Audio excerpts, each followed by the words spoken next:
ဆက်စကိုကလည်းပါနက်တဲ့အော့ဘော်ရန်နဲ့ဂါဘရီယယ်နဲ့ဆလီဘာကိုရှစ်တက်မလာနိုင်အောင်ဖိထားပေးခဲ့လို့ကုညာကလွတ်လွတ်ကျွတ်ကျွတ်နဲ့ဘောလုံးလက်ခံခွင့်ရသွားခဲ့ပါတယ်ဒီနေ့သားမှာတိုင်းရန်စပိတ်လုံလောက်ရထားတဲ့ကုညာကလည်းတိကျသေးကြတဲ့ကန်ချက်နဲ့ United အတွက်အနိုင်ကိုသွင်းပေးနိုင်ခဲ့ပါတယ် Dynamic Front 4နဲ့ Michael Carrick ရဲ့တိုက်စစ်နီးဗျူဟာဒီဗီဒီယိုမှာတော့ Michael Carrick တယောက် Man United ကိုတာဝန်ယူပြီးတဲ့နောက်ပိုင်းဘလို့နေစနစ်တွေနဲ့ကစားကွက်တွေတိစောက်နေလဲဆိုတာကိုအကြမ်းမြင်ပြောပြပေးသွားမှာဖြစ်ပါတယ် Michael Carrick လက်ထက် United တိုက်စစ်မှာအာမတ်အမ်ဘူမိုဘရူနိုနဲ့ကုညာတို့ကအတွက်ဖက်မိမိနဲ့ခြေစွမ်းပြပြီးကစားနေကြတာဖြစ်ပါတယ်။ ပုံပေပါအပြင်အမ်ဘူမိုက Force 9အာမတ်နဲ့ကုညာကတောင်ပန်တစုံနဲ့ဘရူနိုကနံပါတ်10ရိုးမှာကစားတယ်ဆိုပေမဲ့တကယ်တမ်းပွဲကစားချိန်တွေမှာပွဲနေထားနဲ့ပြိုင်ဘက်ခံစစ်ကြောင်းနေထားတဲ့ပုံမူတည်ပြီးတော့ဒီ၄ယောက်စလုံးကအလိုက်တင်ပြီးရွေချားကစားတတ်ပါတယ်။ကုညာကညာချမ်းထီကိုလည်းရောက်လာမယ်။အာမတ်ကအလင်းသိန်းတယ်လို့အလဲဝင်လဲဝင်မယ်။ဘရူနိုကဘယ်ချမ်းကိုလည်းထွက်မယ်။ဒီလိုမျိုး၄ယောက်စလုံးကပုံသိမှုတ်ဘဲနဲ့အရှင်ကစားနေတာဖြစ်ပါတယ်။အဲဗာတန်ကိုဝေးခွင်းမှာဂုံဂုံမရှိတဲ့နိုင်ငံတော်ကပွဲရဲ့အနေထားတစ်ရပ်ကိုအခုလိုတွေ့နိုင်ပါတယ်။လက်ဝင်ကကုညာကအခုလိုပဲညာချမ်း Hespace ထိရောက်လာခဲ့တယ်။ညာတောင်မဲ့အစွန်ဘက်မှာ right wing ကအာမတ်ရှိနေပြီးတော့နံပါတ်10ရိုးဘရူနိုကလည်းညာချမ်းကိုထွက်ကစားလိုက်တာကိုတွေ့ရမှာဖြစ်ပါတယ်။အာမတ်ကအလဲထဲမှာရှိနေတဲ့ကက်စမဲရိုနဲ့ပြန်တွဲပြီးတော့ခန်းစစ်စုံထဲမှာအပြန်လန်ပေးယူလှုပ်ပြီးတော့တဖြည်းဖြည်းတိုက်စစ်ဆင်မှုကြိုးစားလာတာကိုမြင်ရတယ်။ကက်စမဲရိုမကွိုင်းကနေတဆင့်လီနိုင်းရိုကဘောလုံးရပါတယ်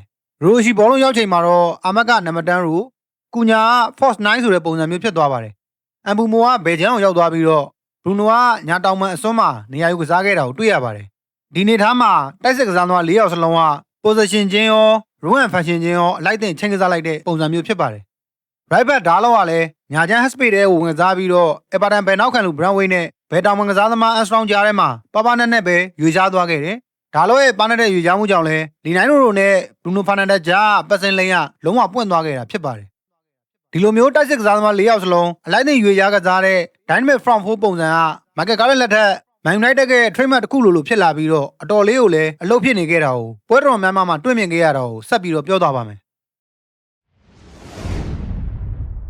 ကားရဲ့ပွဲဥထွက်ဖြစ်တဲ့ Man City နဲ့ပွဲတွေကဒီလို rotation မျိုးတွေကိုစပြီးတော့တွေ့ခဲ့ရတာဖြစ်ပါတယ်။ဒီနေ့ထားမှာဆိုရင်ကက်စမဲရိုကစားကွက်စတင်လာတော့မယ့်အနေထားမှာအမ်ဘူမိုက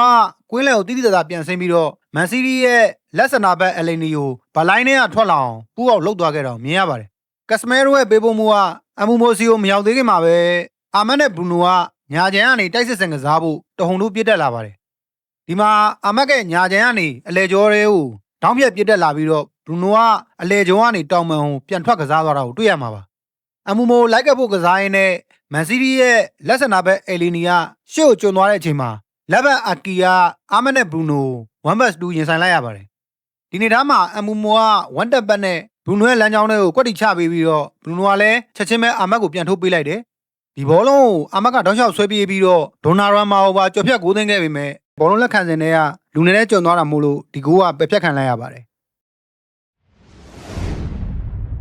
ဒီအာဆင်နယ်ပွဲမှာလည်းအနေထားတူတူတွေ့ရပါတယ်။ United ကိုသမားဆန်နီလမ်းမန်ကတက်စစ်စုံထဲမှာရှိနေတဲ့ဆက်စကိုစီကိုဒိုင်ရိုက်လောင်းဘတ်တင်ပေးခဲ့တယ်။ဒီမှာစက္ကန့်ဘောကိုပြန်ဆယ်ယူဖို့ဘရူနိုနဲ့မိုင်နူး2ယောက်စလုံးပဲအဆင်သင့်ရှိနေပါတယ်။ဘရူနိုကဘောလုံးရလာချိန်မှာကုညာကဘယ်ချမ်းကနေလဲတဲ့ကိုဝင်ပြေးခဲ့တယ်။အာဆင်နယ်ရဲ့ကွင်းလယ်နဲ့ခံစစ်ကြားစပိတ်ကိုအသုံးချဖို့ကြိုးစားခဲ့တာကိုမြင်ရပါတယ်။အစောပိုင်းမှာကုညာကိုဗန်ဝိုက်ကလူကစားထားပြီးမဲ့ဘရူနိုကလည်းမိုင်နူးကိုထိုးပေးပြီးတော့ဘယ်ချမ်းတိုင်းပြေးတက်လာတဲ့အခါမှာဗန်ဝိုက်အတွက်1-2အနေထားဖြစ်သွားပါတယ်။ဆက်စကိုကလည်းပါနက်တဲ့အော့ဘော်ရန်နဲ့ဂါဘရီယယ်နဲ့ဆလီဘာကိုရှစ်တက်မလာနိုင်အောင်ဖိထားပေးခဲ့လို့ကုညာကလွတ်လွတ်ကျွတ်ကျွတ်နဲ့ဘောလုံးလက်ခံခွင့်ရသွားခဲ့ပါတယ်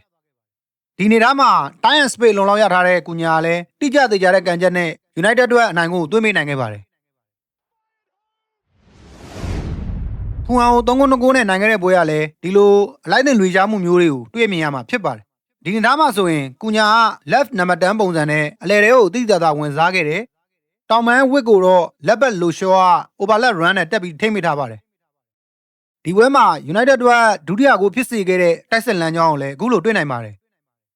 ဒီနေ့သားမှာဆိုရင်လက်ဝင်ကကုညာနဲ့နံပါတ်10ရိုဘရူနို2ယောက်စလုံးပဲညာဘက်ကိုတိတိကျကျအရင်ကစားခဲ့တယ်။ဖူဟန်ရဲ့ဘယ်ချမ်းခံစစ်စုံ overload နဲ့ဖိအားပေးထားခဲ့တာဖြစ်ပါတယ်။ညာချမ်းတိုင်းဒါလောကဆွတ်တက်လာတဲ့အချိန်မှာဘရူနိုရဲ့ပပနဲ့နေရာယူထားတဲ့ပုံကြောင့်ဖူဟန်ရဲ့လက်ဘက်အန်တိုနီရောဘင်ဆန်ကသူ့ကိုလူကတ်ထားခဲ့ရတယ်။ဖူဟန်ရဲ့လက်ဘက်ရောဘင်ဆန်နဲ့လက်စင်တာဘက်ချွမ်ကာရိုဂျာစပိတ်မှာကုညာ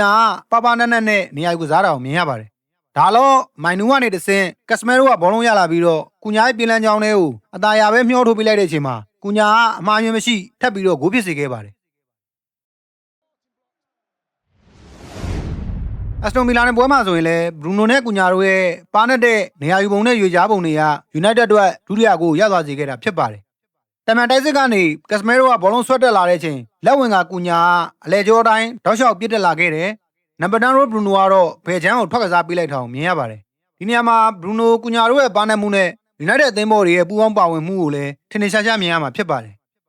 အမူမိုကလည်းဘီလာရဲ့ Highline Defense နောက်ကစပေတဲကိုချိန်သားကိုက်ပြစ်တက်ဖို့ကြိုးစားခဲ့တယ်ဒါပေမဲ့သူ့ရဲ့ပြေးလန်းကြောင်းတွေကိုကက်စမဲရိုကအချိန်မီဘောလုံးမပေးနိုင်ခဲ့တာကိုမြင်ရပါတယ်အမူမိုရဲ့အထောက်မှုကအလကားတော့ဖြစ်မသွားခဲ့ပဲနဲ့ဘီလာရဲ့ right center back ကွန်ဆာကိုတိတိတတ်တာကိုပဲနောက်ကိုရောက်သွားစေခဲ့တယ် right back ဘူဂါဒီယာလည်းပြစ်တက်လာပြီးတော့ကုညာစီကိုအောင်ရောက်နေခဲ့တာကြောင့်တောင်ပံမှာဘရူနိုကလွတ်လွတ်လပ်လပ်ဘောလုံးလက်ခံခွင့်ရခဲ့ပါတယ်ကုညာလည်းဘရူနိုစီဘောလုံးမရောက်ခင်တည်းကအရှိကိုချိန်သားကိုက်ပြစ်တက်ခဲ့ပြီးတော့ဘရူနိုကလည်းသူ့စီကိုဘောလုံးရောက်တာနဲ့ချက်ချင်းပဲကုညာရဲ့ပြေးလန်းကြောင်းတွေကိုမျှော့ထုတ်ပေးသွားခဲ့တာကိုမြင်ရပါတယ်ဒီပေးပုံမှုကိုပဲကုညာအမှားယွင်းမရှိဂိုးဖြစ်စေခဲ့ပါတယ်